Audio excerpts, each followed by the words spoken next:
You are Locked On Hawks Postcast, part of Locked On Atlanta on the Locked On Podcast Network. Your team every day. Welcome into the Locked On Hawks Postcast, your home for the best Hawks talk. It's local insight you won't get anywhere else but right here on Locked On. I'm your host, Tenitra, Batiste, and alongside me is Deshaun, Tate. The Locked On Hawks Postcast is part of the Locked On Podcast Network, your team every day. Today's episode is brought to you by Dave. Download Dave today at dave.com/LockedOnNBA. You could get up to $500 in 5 minutes or less. No credit check, no late fees. Well, Deshaun, the Hawks fell to the Knicks 126-120 in their 2023-24 home opener. So let's talk about T and Tate's takes about tonight's loss. Now, Deshaun, what was your top takeaway from tonight's Hawks-Knicks game? Besides the fact that after me calling out some of the New Yorkers the other night, I guess they took their Timberland boots and walked all over my take. But nonetheless, I mean, it was just, first of all, for a game that New York played, for the most part, extremely well, and the Hawks did not so much per se. We know that they couldn't really afford another repeat performance from, the two guys in the backcourt being Dejounte and Trae. Similar, it feels like, participation from both of those guys. Nonetheless, I think that was just something that the Hawks really could not afford. How about this? We really weren't sure what kind of Jalen Johnson we were going to get. What can we expect to see? I didn't really feel particularly really good about him coming back and having a similar performance the way he did the other night in scoring. Maybe not as much, but in terms of his productiveness and his contribution to this team, he did extremely well. Yeah. And one of the things you said was your maybe biggest takeaway was the fact that this Knicks team, they were on assignment. They were on mission. They knew they were going to come in and be physical. Oh, yeah. They knew they'd come in and be aggressive.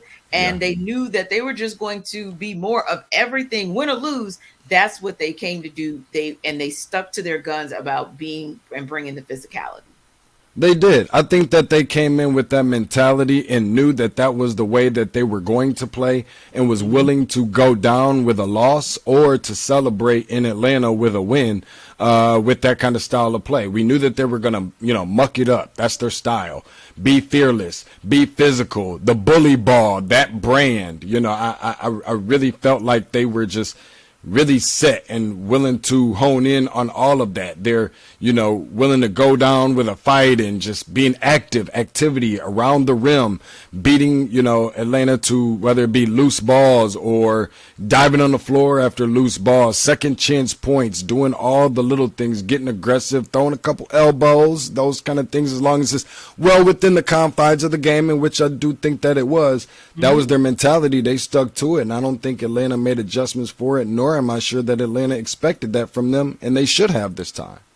I would agree. And I think it was one of those things where we saw inklings of it, and you kind of mentioned it with Jalen Johnson. Like, he was taking no prisoners. I even tweeted out, be real, you always like when Jalen Johnson chooses violence, and he chose it a couple times in that game because we like the aggressiveness. When he's aggressive, that's a good thing. But the challenge is, if you can't get that type of aggressiveness, that type of physicality, that type of assertiveness all up and down the roster from the Hawks, but you're getting it from the entire roster of the opponent, then it's kind of going to mitigate or X out everything that one player does. So if you could have seen that from the entire team, yeah, that'd be fine. But it was almost like at times, not that he was by himself the entire time with being aggressive, but he was the obvious aggressor. Maybe I would say in some way, DeAndre Hunter may have been the next guy who was as aggressive. But I do think that Jalen Johnson brought the aggression from start to finish. Well, let's just be honest. It felt, even if he wasn't the only guy, it felt like he was the only guy. That was the vibe. That was the energy. That was the feel And that's not something that, we thought that we would expect. There's an old saying of everybody has a game plan until you get kind of punched in the mouth, if you will. We knew that they might get sped up a little bit, and it'll kind of get, Trae Young, sometimes when he gets sped up, it gets kind of erratic. Sometimes that results in turnovers and then ends up being the guy that's looking back at the referee, last person trailing back down on defense, throwing his hands up like, ref, what's going on? But, there's been many, for the last few years, I've been wondering, I don't know if you remember this guy, Tenitra, Ivan Johnson. That's a throwback Hawks name for you. Guy didn't play no games. He was kind of that bull in a china shop type. He had that aggression, and that's something I've been feeling like for the longest that this Hawks team needs, and that it's been missing. Tonight, that Ivan Johnson happened to be Jalen Johnson. Yeah, no, I like it. And for me, I always go back to DeMarre Carroll. I've been looking for the return of a DeMarre Carroll to this lineup. And yeah, I mean, surprisingly, it might be Jalen Johnson. And I'll give even an honorable mention, maybe not so much tonight, but from what I saw in game one, I'd give an honorable mention to Saddiq Bey as well, because I think he's shown some shades of, I'm going to go in there and I'm going to shoot my shot. I bulked up. I'm ready to defend. And I like the fact that he's at least committed to two-way play. And on some level, I felt like the Hawks were still at least committed to defense. And maybe that's a part of my takeaway as well, that at the end of the day, for a team that just has never been really committed to D on a consistent basis, they would ebb and flow, especially under Nate McMillan, probably more ebb than flow in the beginning. And then they just kind of regress back to the mean. But that may be a part of kind of the back and forth. And don't get me wrong, you probably would question it and say, well, but they allowed the Knicks to go off for 126 points. Yeah, but if you're not a naturally defensive-minded team, it'll take a minute before your effort and execution marry each other, right? So I felt like tonight, I kind of still saw, I didn't see enough of it, and that's what I want to talk about in my takeaway. I didn't quite see enough of the commitment and the effort and the actual execution from the perimeter. So here's the good thing about the takeaway, because my takeaway is actually outside, beyond the arc, from both perspectives. From the Hawks perspective, I like what I saw with them. We were only midway through the second quarter, and we saw that they'd already made more threes in the game tonight than they made the entirety of the game against the Hornets. We know they were 5 of 29. They were 6 of 14 midway through the second quarter of this game. And of course, percentage-wise, much better, 17.2% Wednesday night, 37.5% tonight. So that's great. I feel like they were aggressive enough. Like, they didn't try to overshoot the three. I didn't feel like they were using or trying to use the three ball, and that was the only way that they were going to get back in the game, which there's a little sidebar or maybe a little undercurrent that I think you and I will probably continue to pay attention to, which is the maturity level, right? Like making the right decisions about how to battle your way back in a game, or to your point, making the decision to get back on defense. Because there were only a few times where I said, man, here they go again, not getting back on defense because they're busy worrying about what just happened or didn't happen at the rim for them. But I didn't see a whole heck of a lot of that. So I thought that was positive. But it was a little bit disconcerting for me to kind of see that, yeah, great that you were able to get your numbers up 37.5% from the perimeter. But that pesky perimeter defense, when you have to play for that other team, was still a problem, because you allowed the Knicks, and they're not the greatest three-point shooting team in the association by any stretch, but you allowed them to shoot 47.5%.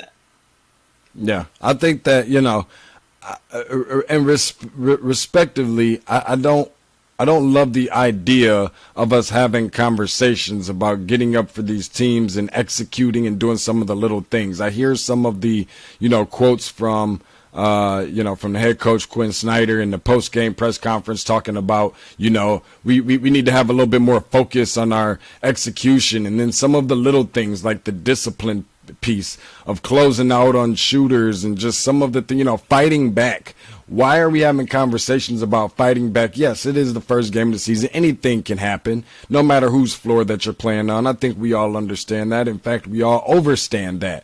But this is your time to make a statement. You're at home. You already laid your egg already, so we got that out of the way. Okay, we scratched that for the Charlotte game.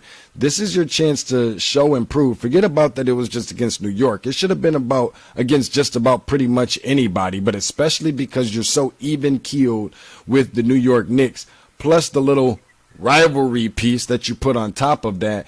Nothing should have been taking you by surprise in this game, particularly the fact of how aggressive they were going to be. You're talking about fighting back. Yes, of course we're going to give them credit for fighting back in this game because that's something that we expect from this team. This isn't the baby Hawks anymore from 4 years ago. That's not what this is. This is a more experienced group that has gone to an Eastern Conference final, still have a good bulk of that unit still together. You use that experience in these situations. Hopefully they can turn it around. Over time, I think they will win. That's something that we don't know. Hopefully it's the next game against Milwaukee.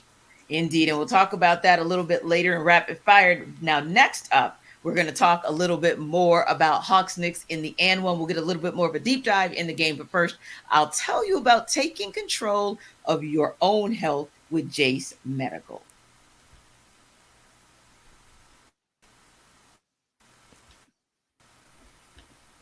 Now, when you talk about Jase Medical, consider this.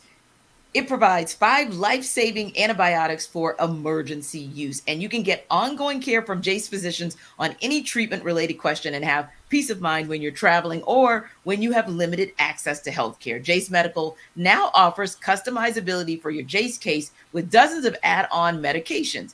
Jase is continually working to expand their medication offerings. They've added ivermectin, which is an anti-parasitic medication for conditions like scabies and lice. And if you care about the health of your friends and family like I do, buy a gift card for them for the holidays so they can get a Jase case of their own. You can go to jasemedical.com and enter code Locked On at checkout for a $20 discount on your order. That's promo code Locked On at jasemedical.com.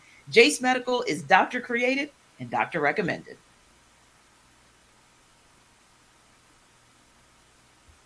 So, Deshaun, let's go into the deep dive, a little bit of and one. And one of the things that you and I talked about pre-show, pre-briefing, and also talked about even in the post-cast for Hawks Hornets was the backcourt. Because we know the backcourt of the Hornets had an absolute game. But honestly, the backcourt of the Knicks had even more of a game tonight, right? And what I thought was interesting was when we first started that conversation was the fact that you had the Knicks going with a 3-guard set. So they went with Jalen Brunson, RJ Barrett, Quentin Grimes. But to your point as well, they were then bringing in Dante DiVincenzo. They were bringing in Emmanuel Quickly, and they were literally showing you the depth that they had at the guard position. And that depth may have actually done it, right? So the question that, I had for you was when you think about the fact that the Knicks backcourt got the best of this Hawks backcourt and maybe showed a little more depth at the guard position, do you feel like that is a lingering concern, or was it just another case of, hey, not only are the matchups in favor of the Knicks in the backcourt, but the depth of the matchups for the Knicks was favorable for them versus the Hawks as well? I think it was a combination of many things. You got to remember, this is a situation where, number one, you're already missing a guy that you decided to trade away to Utah. So that kind of pushes, things down at least a little bit. Some of the guys that you feel like could have maybe played, small forward or shooting guard, are playing power forward now and small forward. Even more so, this is where you kind of inserted. And again, I was the person, I'll put my hand up. I was the person that said, I really felt like the Hawks needed to make some moves, particularly for front court, but if not nothing else, backcourt once that move was made, simply based on the fact that you just needed bodies. Last year's where we saw some Holiday brothers, some guys that at least were able to get stops, even if they didn't provide a lot on the offensive end. Now you have this, New York team that's coming in. They're already hungry, as if it doesn't, help any at all that you had, players for New York, the starting two between Barrett and Brunson, who were already playing better than the two, known starters for the Hawks in the backcourt, but even more so adding more bodies, adding more pieces. Now Grimes is having a good game. Now DiVincenzo's having a good game. Now Quickly's having a good game. Right. You start factoring all these different things. Plus, Atlanta's backcourt didn't have, the greatest game that we probably, could have seen them have, especially last year. There were some pieces, sometimes that we were able to see them contribute a little bit more. So they're really outnumbered at this point. And guess what? How much better is it going to get?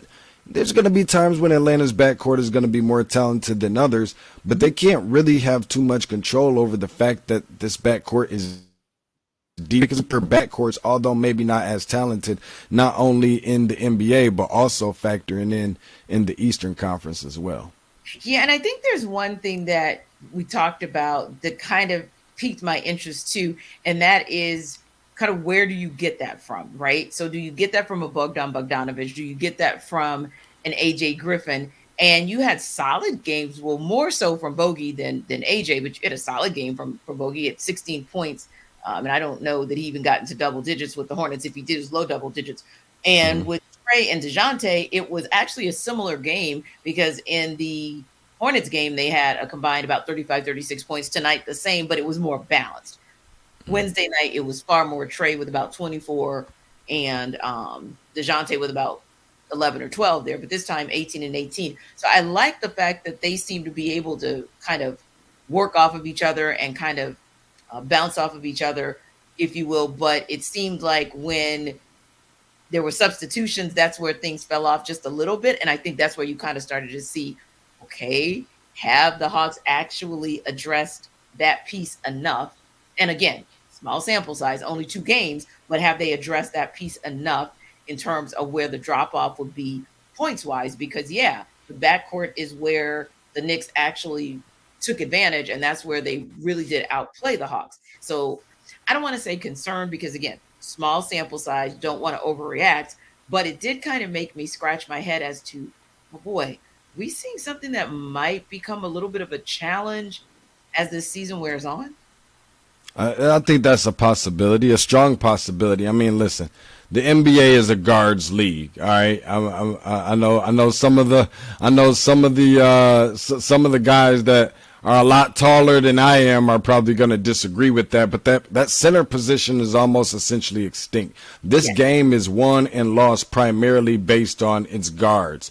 And when you have the bulk of them that New York has, and obviously some Atlanta doesn't necessarily have, they can't afford to take L's in those regards.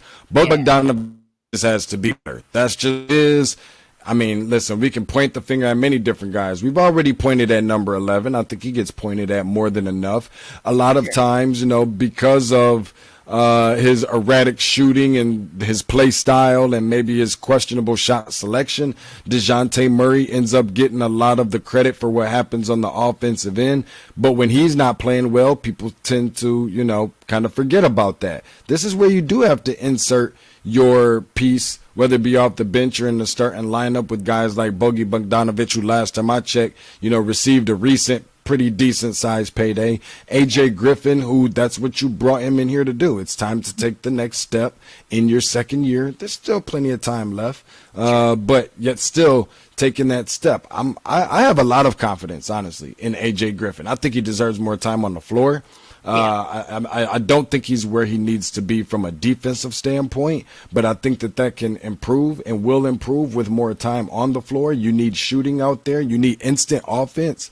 Those are your 2 best shooters on this team coming off of the Pines. So I think that everyone needs to be held accountable. It wasn't a perfect night by, front court players either. So I think we'll get into that a little bit later because I got some frustrations that I need to relieve. Okay. Well, maybe we'll have to add that to the deep dive because I feel like that's your version of your and one for the deep dive tonight. But yeah, I agree with you. I think that if Bogdanovich and AJ Griffin are essentially your sharpshooters, the sharpshooters are such that shooters are going to shoot, granted, but they also need the opportunity to catch a rhythm and get into a flow.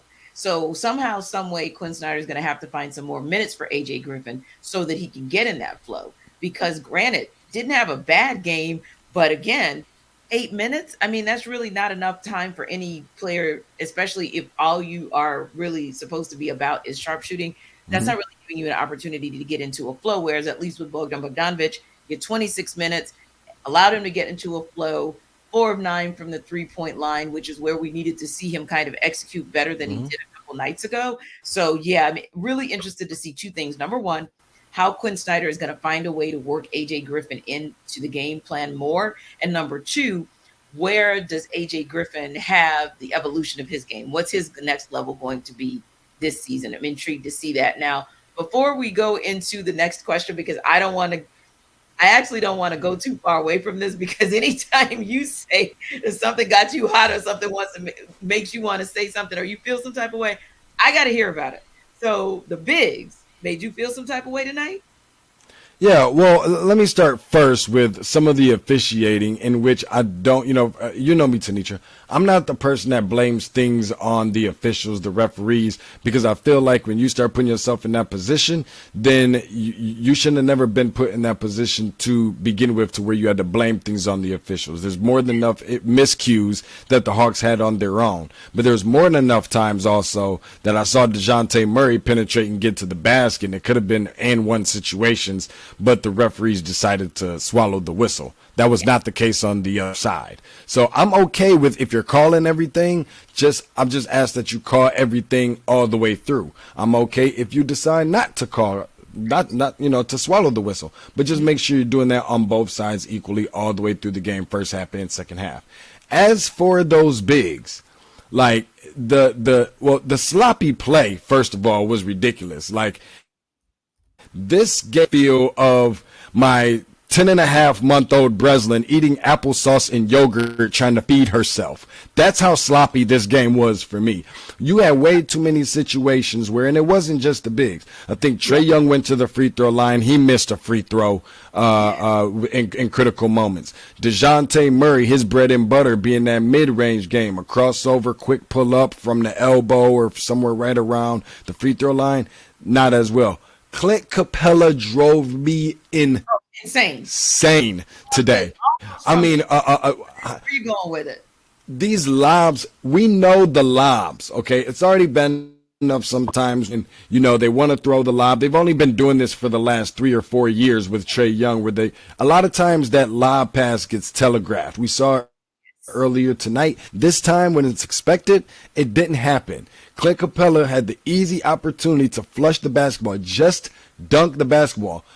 Didn't see him do that. It just slipped out of his hands, somehow went over the rim. Another Trae Young, penetrates to the basket. He draws over Clint Capella's defense, gives a slash over to Clint Capella for an easy dunk. Just dunk the ball, big fella. Things happen. I understand. Everybody is human. It's much easier for me to say sitting there watching it from the lazy boy, but I'm not getting paid that kind of money either. In that situation, this is on Clint Capella. The Hawks had their chances. They did not capitalize on the miscues from the New York Knicks, which we didn't see a lot of them tonight anyway. But I mean, granted, the Onyeka Okongwu we're not seeing, but on this one, Clint Capella just kind of had me furious, and yeah, it's one of them situations, throwing stuff at the TV. I've never been that person. Tonight, if it wasn't for me waking that baby up, I would have been that guy. We've been tossing a few things around. I get it. And I'm going to have some commentary about this, but I'm going to hold my thoughts and hold my fire for rapid fire, because first I want to tell you guys a little bit about Dave and also about PrizePicks.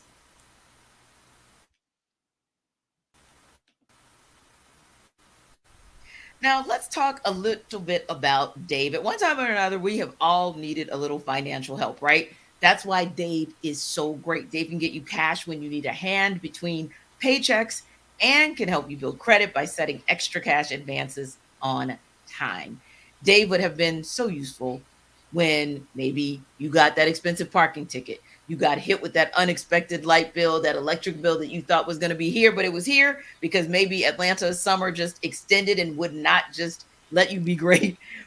Dave would come in handy. That would be a perfect time, because it's the type of banking app that is looking to level the financial playing field. When you download Dave, you can get up to $500 in 5 minutes or less. No credit check, no late fees. It's part of Dave's extra cash account.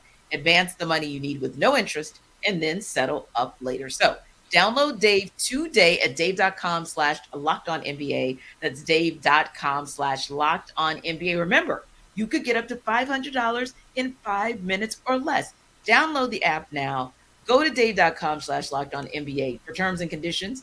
That's where you can go. Dave.com/legal. Eligibility criteria and instant transfer fees apply.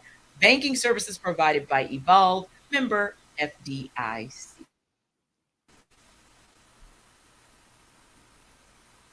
All right, guys, let's talk a little bit about PrizePicks, right? So, it's interesting because I don't know where you may have chosen as far as this game goes, as far as individual players. But the good thing about this is when it comes to daily fantasy sports, it can be all about you. PrizePicks is the largest independently owned daily fantasy sports platform in North America. They are the easiest and most exciting way to play DFS because, again, it's just you against the numbers. Instead of battling thousands of other players, including pros and sharks, you pick more than or less than on 2 to 6 player stat projections and watch the winnings roll in. So with the PrizePicks reboot policy, your entries stay in play even if one of your players gets injured. For NFL games and CFB top 25 matchups like the one there is tomorrow with number 1 Georgia taking on Florida. If you have a player who exits the game in the first half, and we hope no dog exits the game, but if that player exits, doesn't return in the second, that player is rebooted. PrizePicks is the only daily fantasy sports platform with injury insurance. So go to prizepicks.com/LockedOnNBA and use code LockedOnNBA for a first deposit match up to $100. Again, prizepicks.com/LockedOnNBA. Use code LockedOnNBA for a first deposit match up to $100. Daily fantasy sports made easy.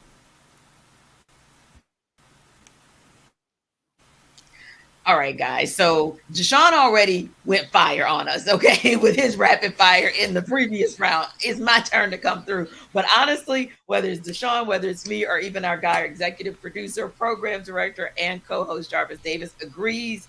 Whoo, CC tried it tonight. And for me, Deshaun, it was like, you know how you have like that Groundhog Day type of feeling, that feeling of, oh, God, not again. Mm-hmm. Sitting there in the press box, and the way our press box is set up, as you know, at State Farm Arena, you literally are behind the goal of the opponent. And so you can see straight ahead, especially when the Hawks are playing at the opposite end. So I'm looking and I'm watching and I'm, okay, here's a second chance point. It ain't going to be a point. It's just going to be a second chance. This Clint Capella has on it. I have never in the history of covering the NBA or college basketball seen a player so unbelievably frustrating when he is at point blank range for a tip in, a little bunny, whatever you want to call it. I agree with you. At this point, CC has enough hops. He can get up and slam. We still see him dunk from time to time. CC, stop trying to bunny hop that thing. Stop trying to tip that thing back in. Just slam it and keep it pushing. Take a lesson from Jalen. It works.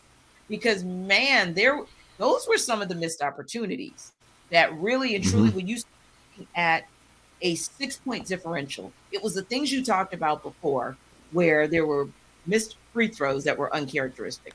There were these, and that to me is more uncharacteristic. I don't expect to continue to see that with Trae or anyone else on that team. Hawks have always been one of the more solid free throw shooting teams in the association. But the consistency of the misses at point blank range at this point, it's like this is the third season we're seeing this in Clint Capella. And it is frustrating because you have a guy like Kyle Korver who can get you right in any place on the court, whether that is at the free throw line, your mid-range jumper, your perimeter shot, or even just tipping a ball back in. And I'm like, for the love of God, will somebody do it? The reason I bring this up is because this, as you had mentioned earlier in the show, now the Hawks find themselves in a situation where they don't want to be like the 2005 Hawks. And that team is the team in most recent history for this franchise that actually started a season 0-3. And definitely, I think, at least for me, and I would suspect for you as well, I thought we would have been talking about a Hawks team going up to Milwaukee looking for their third win in a row as opposed to looking to avoid their third loss. On the flip side, here's the positive about it. Here's the good part about it. They are taking on a Milwaukee Bucks team that, although that Milwaukee Bucks team did get a W, against the Sixers last night, that was a close game. It was also a game where the Bucks they had a respectable about 37% shooting from three. But what I liked was the fact that the Sixers shot 47%. So maybe there's an opportunity for the Hawks to be able to exploit that, because we did see them have an uptick from the perimeter. But I also want to know, Deshaun, when you think about the new look Bucks and you think about the Hawks going into Milwaukee, I know for me, there's one other area where I think they may have a little bit of an advantage. But from your perspective, if this game comes down to the wire, how do we see a different outcome? How do we see the Hawks close out on the Bucks should they be in this thing in the final 2 minutes? I think it's about the confidence. I think it's about the confidence and just having established, some of the chemistry, knowing what they're going to get out of certain guys.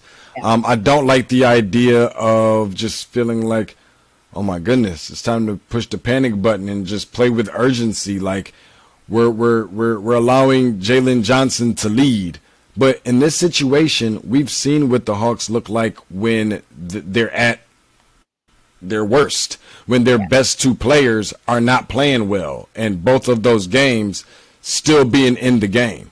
While that may seem very unlikely that we could see something like that from Milwaukee, I think that it is more than a possibility.